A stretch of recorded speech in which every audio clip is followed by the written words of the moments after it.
Thank you for coming to our session. Thanks for staying. And I'm Cherry. I work for Esri. You'll hear about Esri a lot in this session.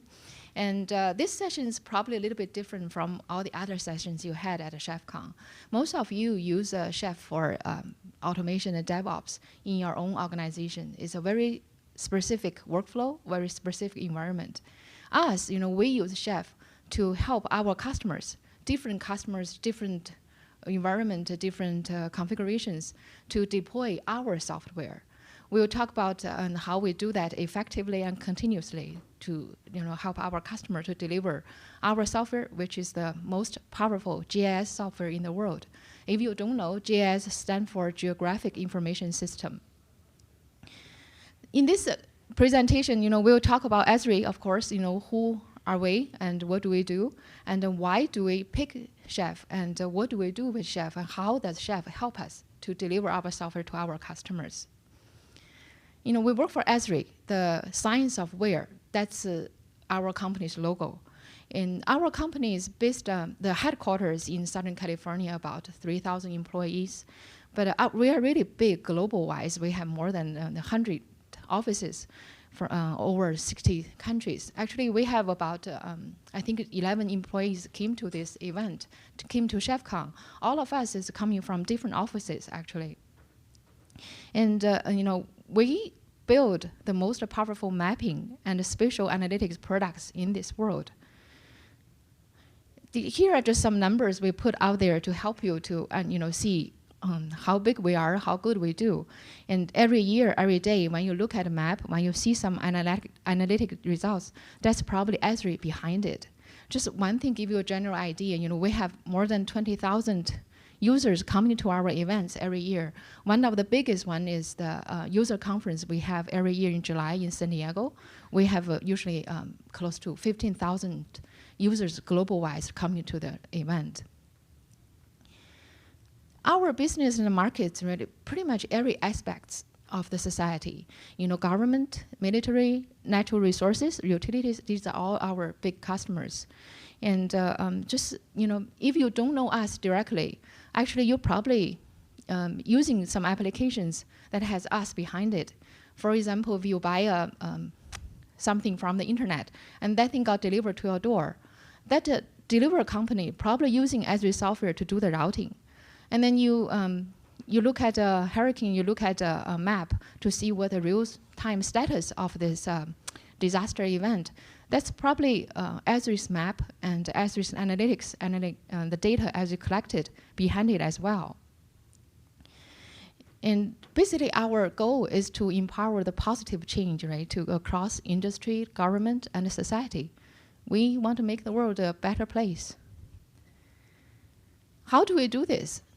Our technology behind it is a platform called ArcGIS. If you heard of Esri, you probably heard of ArcGIS. That's our signature. That's our software.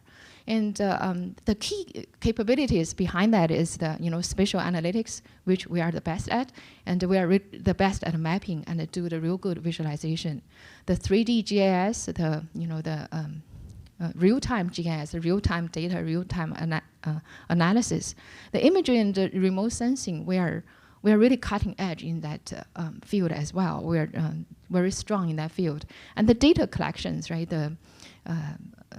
On different mobile devices, on the vehicles, on your field workers, we collect those data and do real strong management and analysis of that as well. We are a big data science company.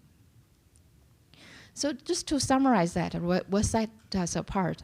There are a lot of software company out there, a lot of mapping company out there, but none of them do it all. We do it all and we do good in the world. A lot of big events that you probably know, some hurricane or Ebola or some environmental disaster in the ocean, Esri is there. What we do is we collect data, we quickly transfer them into system, and do the strong analysis to put geographic context to it, to give you a spatial insight to help you make the smart decisions, make the data-driven decisions. That's us. We turn data into insight. That's us. We're Esri. And then what do we do with Chef, right? As I mentioned earlier, we have a real strong system called ArcGIS. Under this system, we have a lot of components: portal, server, data store, different software, and the different desktop products as well. All of these components software, not just the setup. Setup just the beginning is the configuration, the order to configure them talking to each other. We realize, it's a powerful system. Powerful system come with powerful responsibilities. It's not easy to deploy them. We want to help our customers to deploy them quickly. And here are some sample patterns, deployment patterns. All our customers did deploy it differently. Which software to use, how to configure them, what's variables, which machines, how many machines. Every one of them deployed differently. And our customers a big variety as well. Most of them are strong GIS people. They want to do the GIS work, the analytics, probably different from you guys. Most of them are not really interested in DevOps, not really interested in the system administration or install deployment. They want to focus on their GIS work. But some big organizations, right, software is deployed by the DevOps people. Those people are really strong DevOps, but they might not know much about GIS. So all these different roles, and some of our GIS people have multiple hats probably. They want to focus on their GIS work. Meanwhile, they probably also have to maintain the machine to do the upgrade. So we have a big variety of the customers as well. And the environments. Some logos here, just a subset of all the environments we support. Our customers are there, so we are there. We support all of them. The different virtual technologies, different cloud, Azure, Amazon, Alibaba, Windows, Linux. We support them all. So that's really coming down to, we want to support all of these customers, make them focus on the analytic work. We want to support different environments. Then the automation and the scripting is the only way to go. That's why we picked Chef. Esri's been released ArcGIS cookbook for a few years. We picked Chef is because, we don't want to require our customer to learn a new programming skill. And we want them to install the ready-to-use tools, but still give them the power to do what they want to do, how they want to deploy. Give them the power to deploy the way they want to define the way they want to do. So that's how we do it. We released the ArcGIS cookbook, which we wrote on Chef Supermarket and GitHub, the Esri organization. All of these are cookbooks is for different products, different deployment patterns. Meanwhile, we also give our user the power to deploy the way they want by exposing these attributes, these variables. This is just a small set of the variables we have. All these variables have a default value, but the customer can define the way they want to. And with all these variables, that could be overwhelming. So we have some sample configuration files for user to pick the pattern they want to do, and then they can go from there. I mentioned earlier, right? A lot of our customers, they are GIS, strong GIS people. They want to focus on the analytics. They are very GUI people. The GitHub might be even intimidating for them. So this is our landing page, our documentation, to direct our customers to use Chef to do their deployment. This landing page or the documentation have the videos, have the different workflows, different deployment patterns. The customer come here, pick the deployment they want to, and we lead them to the deployment steps, the documentation. And as we promised them, it's easy to start. All the deployment do the same steps, to lead them to install the lightweight Chef client and then download the cookbooks we develop. And then the most important for them is to modify the property file, what software they want on this machine, how many machines, username, password, and authorization files or different variables. And then just run this command. And it probably won't be successful the first time, but that's okay. You can keep running it. When it's successful, that's your best document to document exactly what you did. Upgrade, right? With such a powerful system, it's not easy to upgrade. There are a lot of software to it. Upgrade has been a very strong request from our user community. And with Chef, we made that easy as well. One is upgrade time. You download a new cookbook, with a new release. And then you just take your original JSON file and give the new version you want to upgrade to, and the new setups. And the new authorization file you pay Esri for. And then run the same command. We promise this is going to be easy, and that's how we do it. Next, Mark's going to show you how our customers take our cookbooks to deploy the way that they want.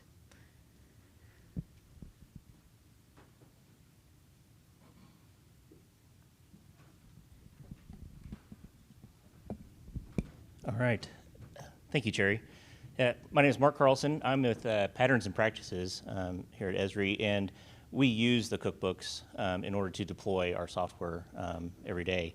And I'm going to give you an example. I have one set up on a VM on my machine here. But let's first look at what we're going to deploy. What we're going to deploy is what we call our ArcGIS Enterprise package. Now, what this entails is our ArcGIS server. It's going to install Portal for ArcGIS, our ArcGIS data store, and our web adapters. All of this makes up our enterprise solution.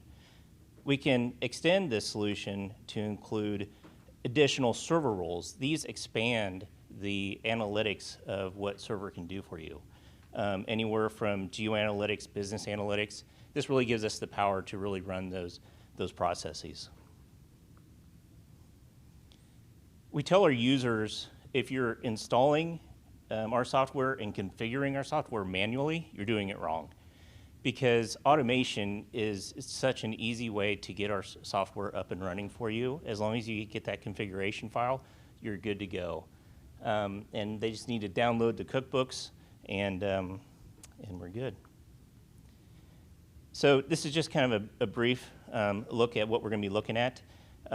So on the VM, I've actually modified the JSON file here with the run list, and it's going to install IIS, the web adapters, and all the supporting software. Let's take a look.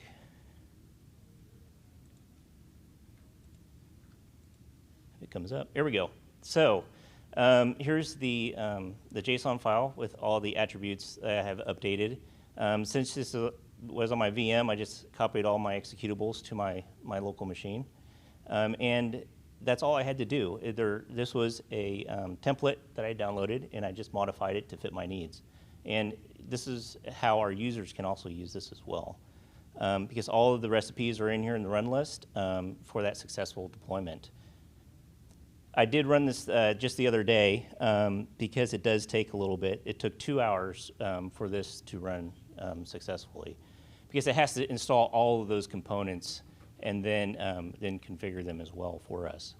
So I know all you guys know the Chef cookbooks, and you guys are pretty familiar with it, but how does our software look then afterwards? So let's take a look at what we have here.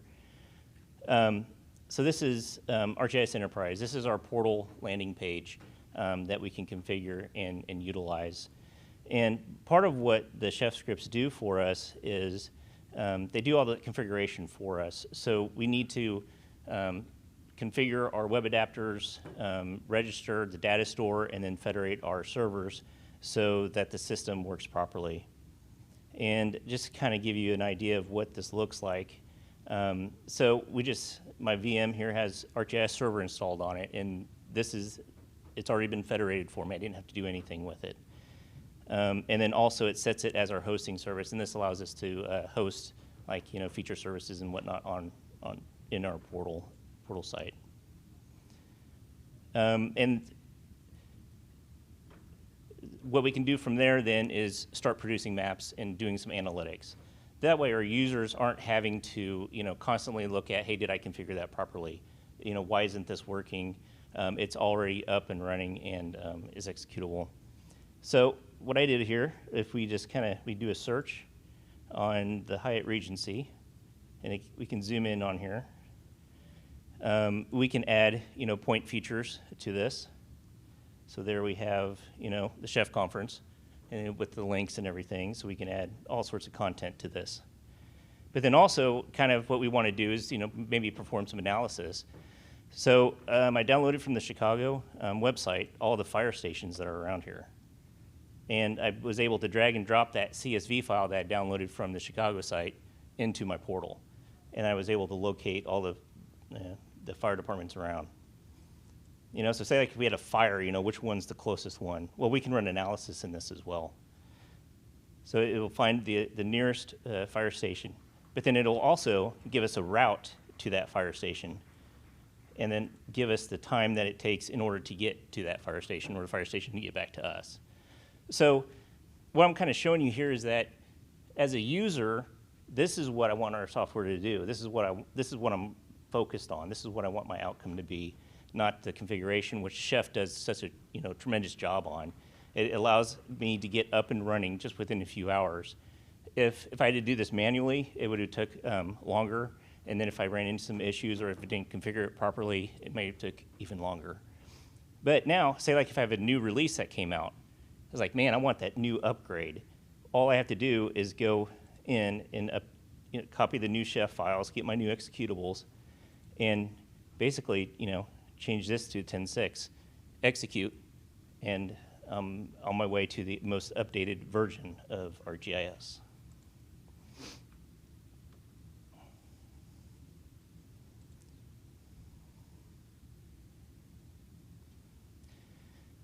So with that, the key points about the ArcGIS Chef, is that it helps our customers deploy.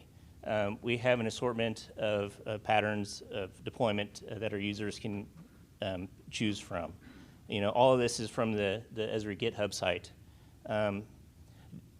There's not really any programming skills that you need to have. They can just, plug and go. It's fairly easy to start. Flexible and highly configurable, depending on how much they want to get into it. And it's also repeatable. If I want to deploy this in multiple environments, I can do that. I also have all my documentation ready, and it's there for everybody to see. And with that, that's any questions? The package JSON file is in a central repo, or you have it in the server, the package JSON file? So the package JSON file? It's part of the download, yeah. Yeah, it's part of the download. It's part of the download. Yeah. So yeah, I think it's almost going back to his question, but like how do you track like how many JSON files and how many requests came in and everything? Like how do you, in a holistic view, like how do you track all the requests? Who all requested this? Who all executed this JSON file? Who all, like, you need some tracking, right? It's not like you give this cookbook and documentation and anyone can run. There are some guardrails, controls you're gonna place, right? It's not just. So the question is asking how do we check the usage of this cookbook? Is that right? Yeah. How many people? Actually, right now it is in the GitHub and the Chef Supermarket. Everybody can download. We don't really have any limit who can get this cookbook. But when you deploy our software, right, you need to use our license file. That you have to get from us. And then that's the only thing that I think that's really that we kind of you have to contact us for. Otherwise, it's out there. We don't really have any limit who can use it. And then we hear from our customers mostly is either they have a bug, they have a request, or they put some functions, put some coding, and then we take it as a part of our cookbook. That's when we hear them the most, actually. Yeah.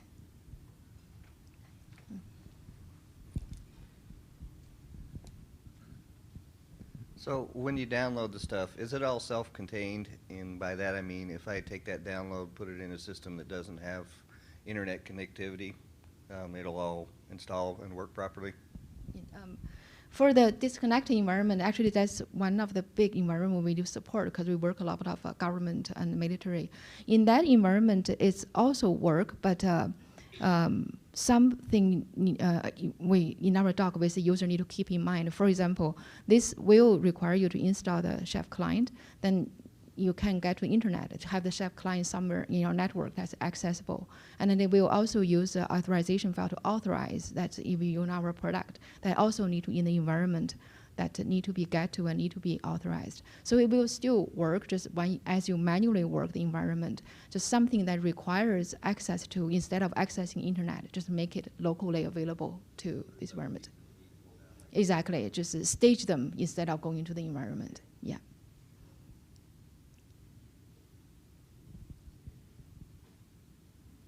Okay, thank you very much. And then thanks for coming.